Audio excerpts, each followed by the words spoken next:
Lizzie présente Codex 632, le secret de Christophe Colomb, de José Rodrigues dos Santos, lu par Philippe Allard.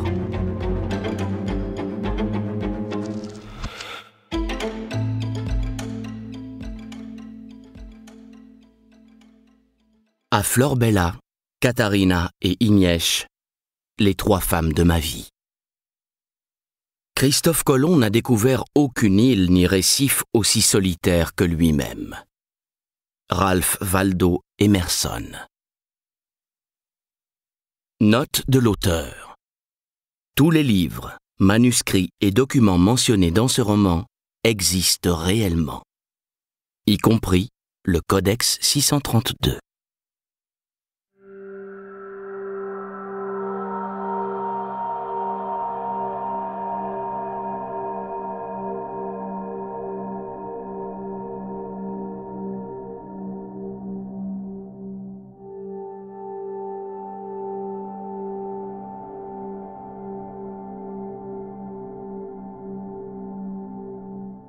Prologue.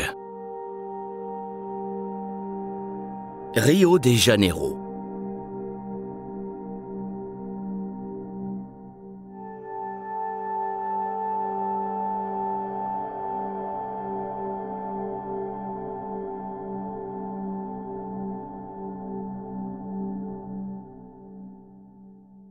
IV.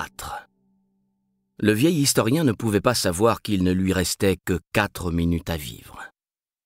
Les portes grandes ouvertes de l'ascenseur de l'hôtel semblaient attendre de le piéger, prêtes à se refermer sur lui. Il entra, appuya sur le bouton du 12e étage et profita de son ascension pour s'examiner dans le miroir de la cabine. Il se dit qu'il avait tout du vieil historien hagard. Le haut de son crâne était dégarni et ses rares cheveux étaient devenus aussi blancs que la barbe éparse qui cachait les rides profondes de ses joues creuses. Inconscient de ce qui allait bientôt lui arriver, il se força à sourire et étudia ses dents tordues. Elles étaient jaunes et ternes, à l'exception de quelques-unes, celles en ivoire. Blanches, mais fausses. 3. Le discret ding de l'ascenseur lui indiqua qu'il était arrivé au 12e étage. L'historien s'engouffra dans le couloir, tourna à gauche et chercha à tâtons la carte magnétique dans sa poche droite. Il glissa la clé dans le lecteur et une lumière verte s'alluma. Il pressa la poignée, puis entra dans la chambre. 2. Le souffle froid et sec de la climatisation lui donna la chair de poule, mais ce mur d'air frais était agréable après une matinée passée dans la chaleur écrasante de l'extérieur.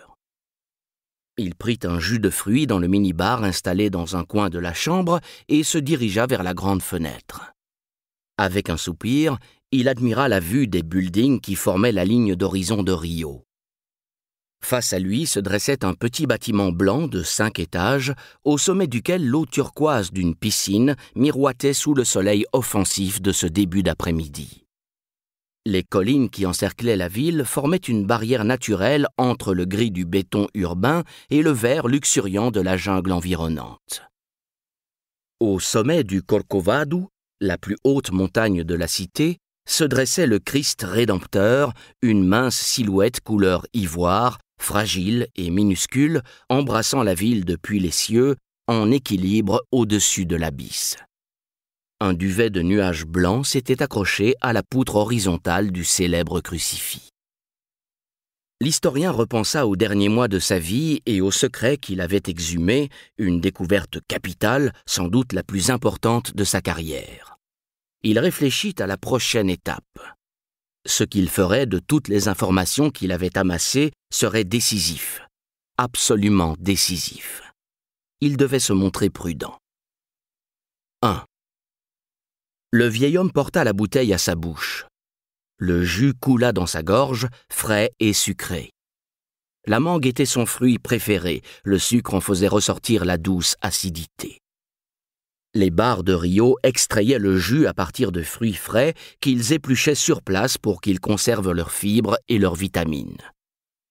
Il le but les yeux fermés, le savourant jusqu'à la dernière goutte, lentement, avec gourmandise. Lorsqu'il eut terminé, il rouvrit les yeux et contempla avec un air de satisfaction le bleu resplendissant de la piscine sur l'immeuble d'en face. Ce fut la dernière chose qu'il vit. Une douleur fulgurante traversa sa poitrine. Il fut pris de convulsions, de spasmes incontrôlables. Une douleur insupportable. Il s'effondra sur le sol. Ses yeux roulèrent dans leurs orbites, puis se fixèrent, vitreux, sur le plafond.